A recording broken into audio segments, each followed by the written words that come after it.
Hello, everyone, and welcome back to another session by Enlightening India. Today, we'll be reading the seventh chapter of the book, Five Go to Smuggler's Stop.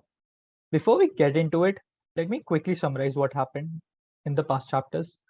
So, the kids had finally reached Smuggler's Stop by taking a taxi to the hill, and they had met Sooty, his sister Maribel, and his parents, Mr. and Mrs. Lenore. After meeting all of them, everything seemed good, but there was one confusion towards the end of the last chapter. George was confused on how Timmy was going to be fed. How was Timmy supposed to get his exercise since nobody around the house could see him? We do have a lot of unanswered questions. Hopefully, some get answered soon. Chapter 7: The Hidden Pit. The children were all very glad to think that they were going to have meals by themselves in the old schoolroom. Nobody wanted to have much to do with Mr. Lenore. So, as we remember in the last chapter, Mrs. Lenore had suggested that the children could have dinner, could have all their meals in a different dining room since the house was very big. It had more than one. Okay, and the children weren't very interested to anyways sit with Mr. Lenore because Mr. Lenore was a scientist, like George's father, Uncle Quentin, and he was slightly grumpy. He used to get angry very often, so they didn't want to anger him and talk to him a lot. The children soon settled down at Smuggler's Stop. So all the children started settling down at Smuggler's Stop. They started feeling comfortable since they had come to a new place. Once George was satisfied that Timmy was safe and happy, though Razzle puzzled about everything, she settled down too.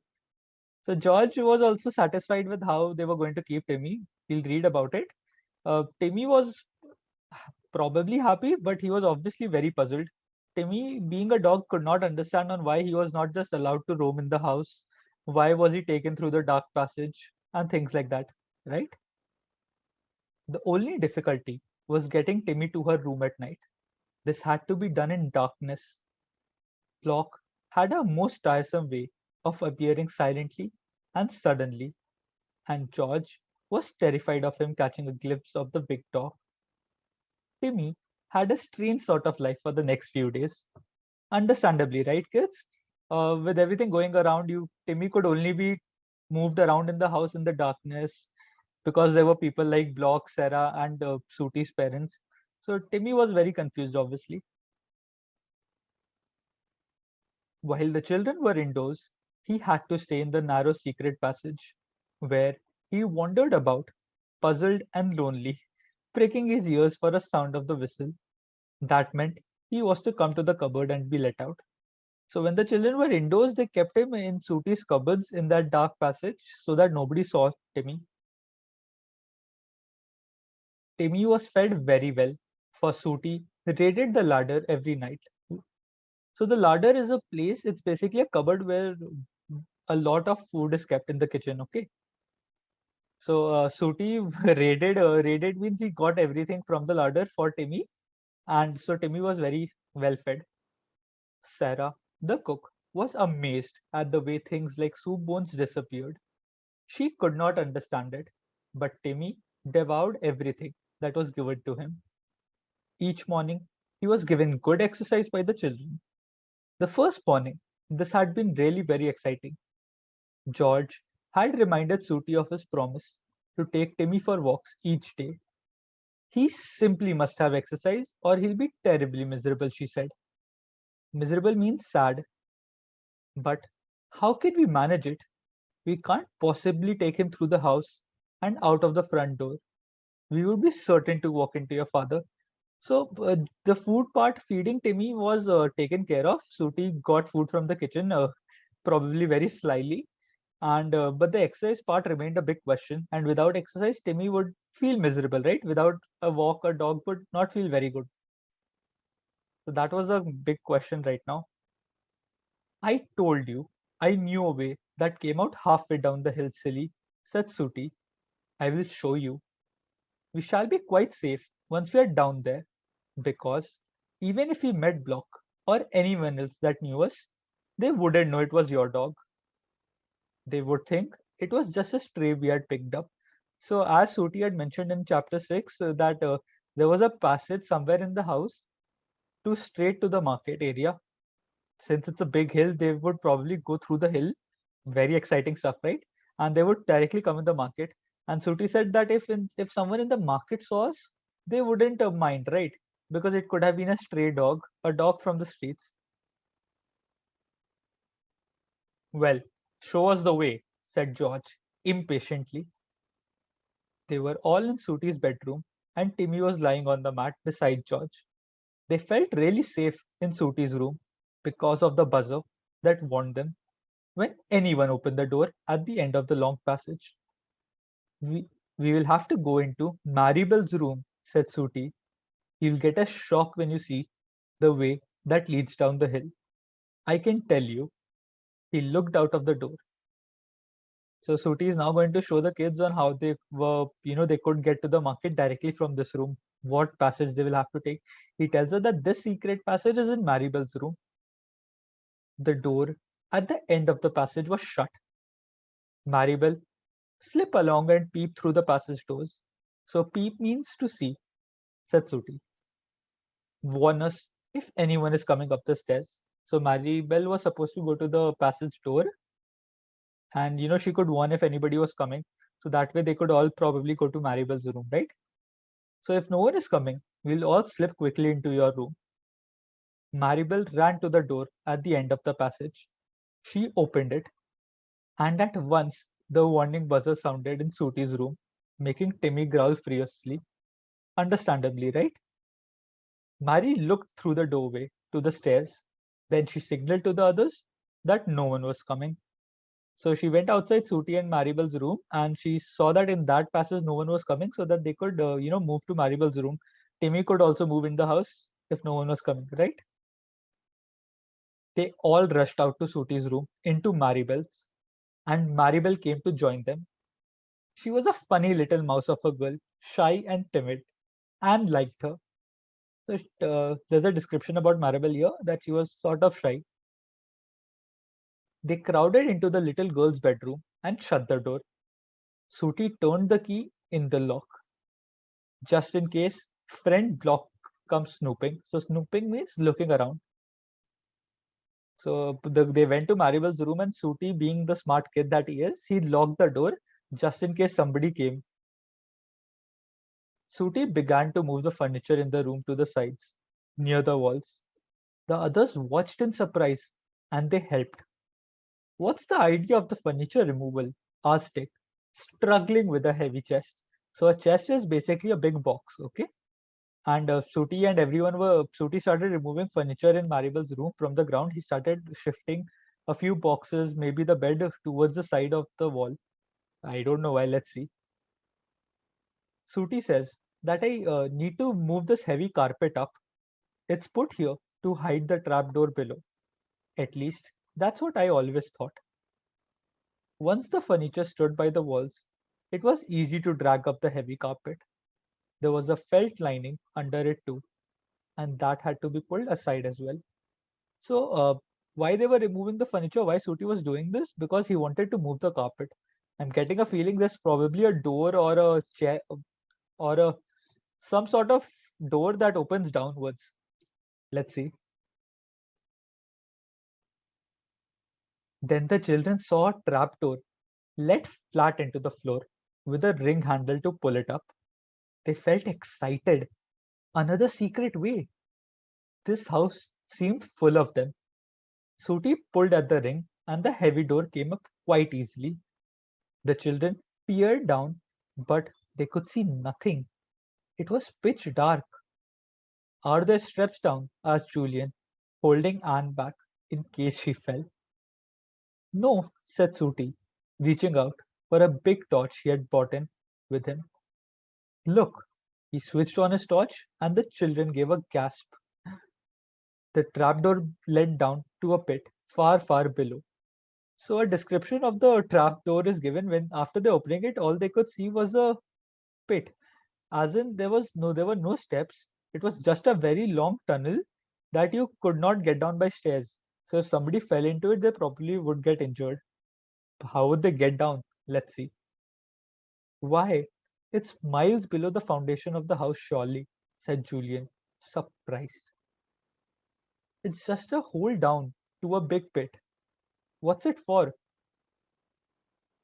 So the children asked Suti, why is there just a hole here? Why aren't there any stairs? Why is there nothing here? And Suti answers, oh, it was probably used to hide people or to get rid of them, said Suti. Nice little place, isn't it? So Suti tells them that during the old times, smuggler stop was used for smuggling, right? So this place was probably used to hide people and things of that sort. If you fell down there, you would land with an awful bump. But how in the world could we get Timmy down there or get down ourselves? Said George. I'm not going to fall down it, that's certain. Sooty laughed. You won't have to, he said. Look here. He opened a cupboard and reached up to a white shelf. He pulled something down, and the children saw that it was a rope ladder, fine but very strong. There you are. We can all get down by that, he said. Timmy can't, said George at once. He couldn't possibly climb up or down a ladder. Oh, couldn't he? Said Sooty. He seems like such a clever dog. I should have thought he could easily have done a thing like that. So Sooty takes out a rope ladder. It's basically a ladder made of ropes, okay? And they're probably going to use that to get down the pit. But there's still one problem. How will Timmy get down to it? People can, right? People can climb a ladder, but a dog cannot. Well, Timmy can't, said George decidedly. That's a silly idea. I know, said Maribel, suddenly going red at her boldness in breaking in on the conversation. I think I know. So Maribel has an idea here. We could get the laundry basket and shut Timmy in it, and we would tie it with the ropes and let him down and pull him up the same way. The others stared at her. Now, that really is a brainwave, said Julian warmly. Good for you, Maribel. Timmy would be quite safe in a basket, but it would have to be a big one. So Maribel has an idea. Her idea is that they can take a wooden basket, a laundry basket, or any basket in the house, and they could put Timmy inside it. Now that basket could be tied to the rope ladder, and it could be slowly dropped down, right? It could be slowly moved. That way, Timmy could reach down, and when they have to get him up, somebody could pull the rope ladder up from Maribel's room, and the basket would come up. There's a very big one in the kitchen, said Maribel. It's never used except when we have lots of people to stay, like now. We could borrow it. Oh, yes, said Sooty. Of course we could. I will go and get it now. So they decide to get a very big basket from the kitchen. But what excuse will you give? Shouted Julian after him. Sooty had already unlocked the door and shot out. He was a most impatient person and could never put off anything for a single minute. Sooty didn't answer. So Julian obviously asked Sooty, but you're going to get the basket. What excuse will you give to Sarah or your mother? And by the time he could ask that question, Sooty had already ran out. Sooty sped down the passage. Julian locked the door after him. He didn't want anyone coming in and seeing the carpet up and the yawning hole. Sooty was back in 2 minutes, carrying a very heavy wicker laundry basket on his head. So wicker is those wooden baskets that you see. He banged on the door and Julian unlocked it. Good, said Julian. How did you get it? Did anyone mind? Didn't ask them, grinned Sooty. Nobody there to ask. Clock's with father and Sarah has gone out shopping. I can always put it back if any awkward questions are asked. So luckily when Sooty went to get the basket, there was nobody in the kitchen in that area and he got the basket. The rope ladder was shaken out down the hole. It slipped like an uncoiling snake, down and reached the pit at the bottom. Then Timmy was fetched from Sooty's room. He came in, wagging his tail, overjoyed at being with everyone again. George hugged him. Darling Timmy, I hate you being hidden away like this. But never mind, we are all going out together this morning. So this morning they were obviously going to the market area for a walk, right? And Timmy was slightly sad, and so was George that both of them had to stay away for such a long time. Anyways, the ladder was put down the pit and it slipped down and reached the bottom. Now they're probably going to climb down it. I will go down first, said Sooty. Then you should better let Timmy down. I will tie his basket around with this rope. It's nice and strong, and there's plenty to let down. Better tie the other end to the end of the bed. Then, when we come up again, we can easily pull him up. Timmy was made to get inside the big basket and lie down. He was surprised and barked a little. But George put her hand over his mouth. Shh! You mustn't say a word, Timmy, she said. I know all this is very astonishing, strange, but never mind. You will have a marvelous walk at the end of it. So marvelous means something very good, something great. And so the children, Sooty decided that he would go down first, and then Timmy inside the basket would be tied to a different rope and slowly dropped down. Slowly he would be rolled down, and then Sooty could probably take Timmy out of the basket, and then the others could come. Correct? Yes.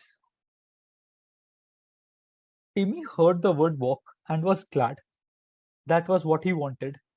A really nice long walk in the open air and sunshine. He didn't at all like having the lid shut down on him. But, as George seemed to think, he must put up with all these strange happenings. Timmy did so with a very good grace. He's really a marvelous dog, said Maribel. Sooty, get down the hole now and be ready for when we let him down. So Sooty is about to go down.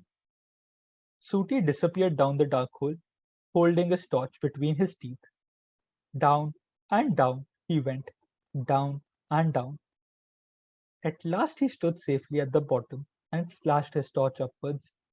His voice came to them, sounding rather strange and far away. Come on, lower Timmy down. The laundry basket, feeling extraordinarily heavy now, was pushed to the edge of the hole. Then down it went, knocking against the sides, here and there. Timmy growled. He did not like this game. Dick and Julian had hold of the rope between them.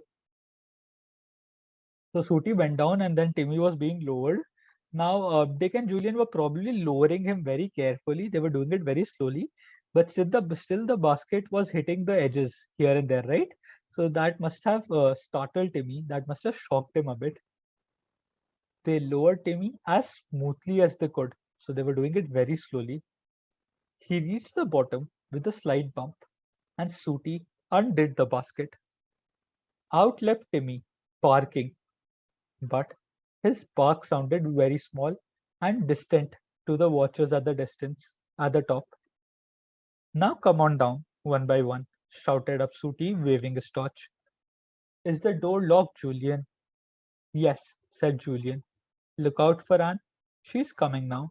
So the dog was taken out of the basket, and after that, one by one, the other people were going to come down. So the next person coming down was Anne.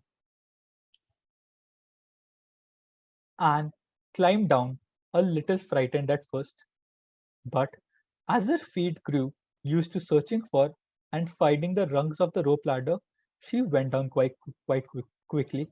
So Anne was slightly afraid, because it's a dark passage, it's a dark hole. Nobody would be very comfortable at first.